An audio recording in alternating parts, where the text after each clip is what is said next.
Okay, so now let's try this.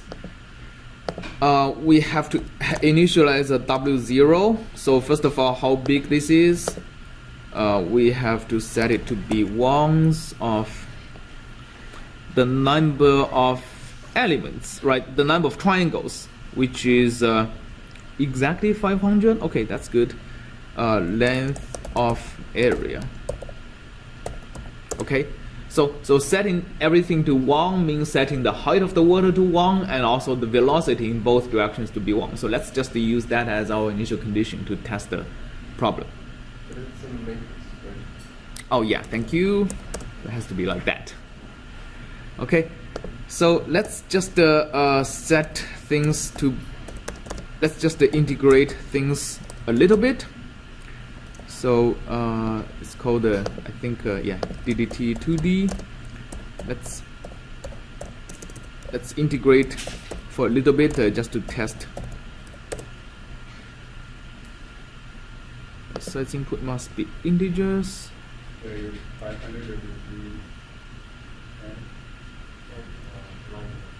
Oh yeah, okay. So W0 has to be the length of the area times 3, right? Because we have 3 state variables. Each of them has the length of area, right? So, okay, so let's try again. Now a different error. DWDT1. Oh, okay, so I think I forgot to have these, because I'm assigning all 3 DWDTs corresponding to the same state variable. And I think I have to, yeah, I think I have to reshape it to a single, to an array instead of a matrix for OD45 to work. So DWDT has to be equal to reshape of DWDT into 3 times 1 by 1, 3 times n by 1. Okay. You actually changed one individual. This variable called oh yeah, okay, yeah, right. So that's a good catch. So this is the n magnitude. So let's call it n magnitude. Yeah, thanks. All right, good catch. So let's do this again. Okay, so now it looks like it's working, and I'm taking 165 steps. So let's figure out how to plot them. So again, plotting things is not trivial on this unstructured mesh. So I previously coded up a function to plot it. So basically, the input has to be the triangles, the location of the points, and the values, which is piecewise constant on each triangle you want to plot. So FEM plot of, so first of the triangles, which is actually T, that is generated by by the PD toolbox, and also P is also generated by the PD toolbox, and so let's just plot the final solution. Let's just plot the height of the water. So from 1 to 500. Okay. It's a little bit hard to see, but let's make it axis equal.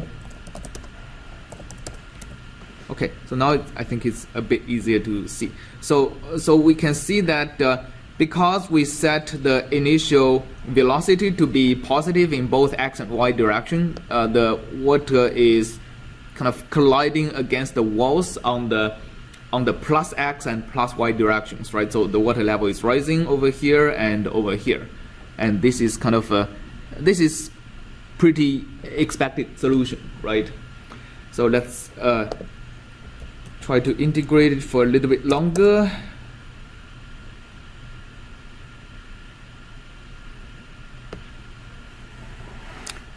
Okay, so that means I probably have something. Let's actually integrate for a little bit shorter to see what's the mode of like why things are not working. Okay, axis equal.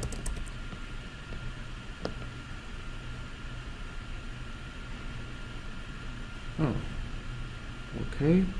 So this still, it's doing the same thing. I can't see why it is not working yet.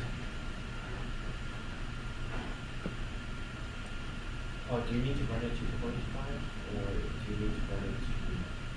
Yeah, so I previously ran it to 0.01, it's working, and ran it to 0.1, it didn't work. Let's see.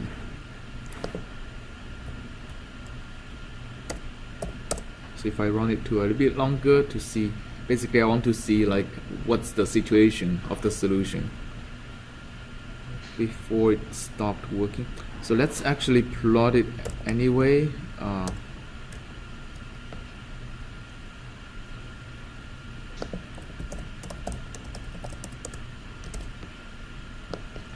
Okay, so looks like some solution over here is getting very large.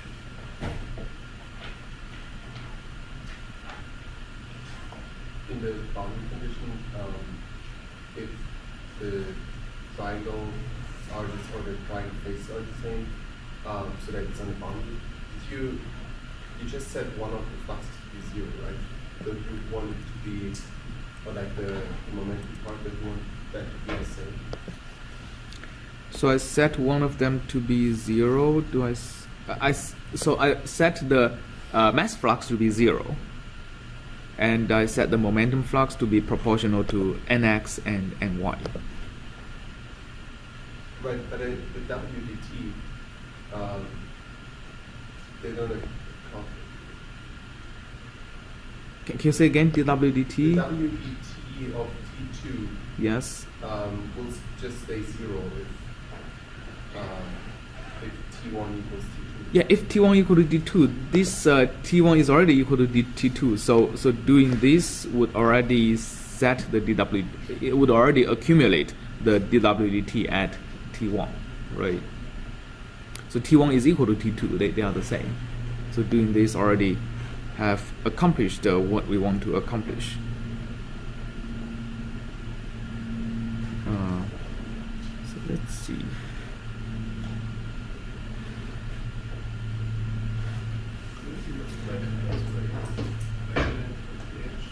Pardon?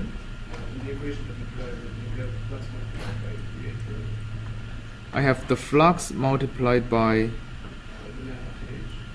by the length of the edge, which is already accounted for in the normal. So if you look at the normal vector, then they are not unit vectors. So basically, I multiplied the normal vector by the length of the edge to make them the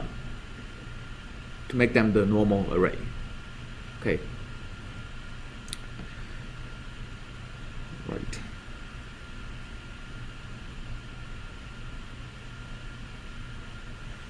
So let's actually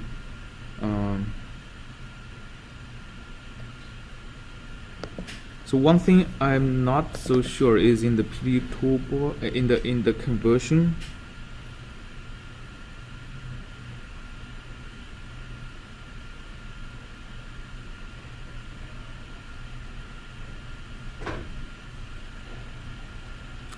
Okay, so let's see. So if I have the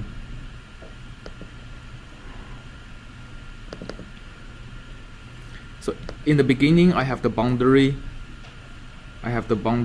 edges, and are these actually facing inward or outward? So let me just try one thing to see if it remedies this problem. Is I'm a little bit suspecting that this should be applied to this as opposed to the second one.